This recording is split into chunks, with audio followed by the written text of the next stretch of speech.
I live for some good hacks. My Pinterest boards and Instagram bookmarks are full of DIYs, cheats, and tips, ranging from home projects to health swaps to general advice. Because at the root of my wellness obsession is an inherent desire to make the most out of life. If you listen to the Life Hacks podcast, you know that I believe that true wellness is about genuine enjoyment of life. So when I saw a New York Times opinion piece titled "The Greatest Life Hacks in the World, for Now," go viral on TikTok, you know I was sliving for it.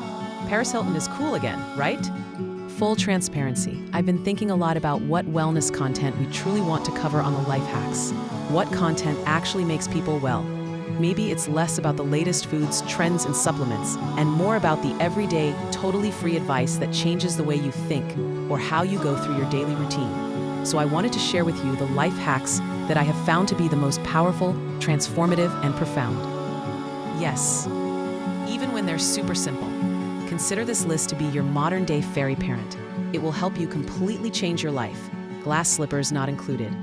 Watch on for what I believe to be the 30 greatest life hacks of all time. Have something to talk about that is not other people and your judgments of them. Talking shit about other people makes you feel bad about yourself. Happiness is a skill, not a circumstance. Practice it, don't wait for it. Mute or unfollow any account on social media that doesn't bring you joy or inspiration. Time is a commodity to invest, not spend. Unfollow your ex. No, but seriously.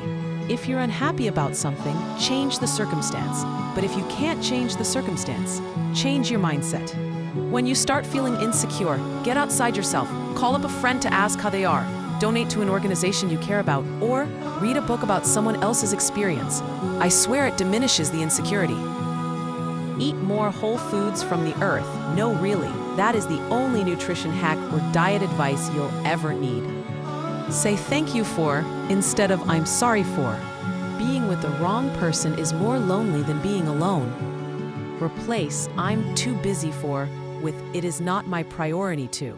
It will make you question how you're actually spending your time. No is a complete sentence. Keep a list on your phone of all the things that made you laugh out loud, so you can read it anytime you need to laugh or be cheered up.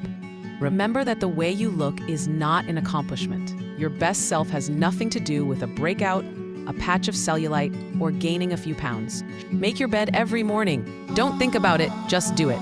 When you feel a lack of something, whether it's time, energy, love, or money, give more of it. You'll realize how much you already have, and then attract more of it to you. With any health goal, work on achieving balance rather than perfection. Know that what you love in others is what you love about yourself. What you hate in others is what hate in yourself. When feeling low energy, take a walk outside or get direct sunlight. Think of self-care as a mindset, not a to-do list. When feeling stressed, physically respond, release your shoulders, unclench your jaw, take deep breaths. Make your password your favorite affirmation, so you have to repeat it whenever you log in. The secret to being liked by anyone? Ask other people questions more than you make statements about yourself. Tape your mouth while you sleep. You will look weird, but you will never wake up so energized. Eat the damn ice cream cone, or the pastry, or the plate of pasta, or any other. Insert favorite food here. Enjoy every bite of your life and eat with mindfulness instead of insecurity. Fall asleep thinking about all the things that went right that day. Come in contact with the earth more. Walk along the beach with bare feet, swim in the ocean, literally hug a tree, or lay in the grass. It's called earthing and it's scientific AF. Look it up. Turn off all notifications on your phone. Getting notifications from emails, iMessages, calls, DMs, etc. means you're constantly in a state of reaction. Take your power back by only responding to messages or clicking on apps when you want to, not when your phone tells you to. Feeling overwhelmed or overly busy, taking control of how you spend the first 30 minutes of your day will make you feel in control of the rest of your day. Learn how to be nice, really, truly nice. This is the most insanely powerful life hack, but the most overlooked.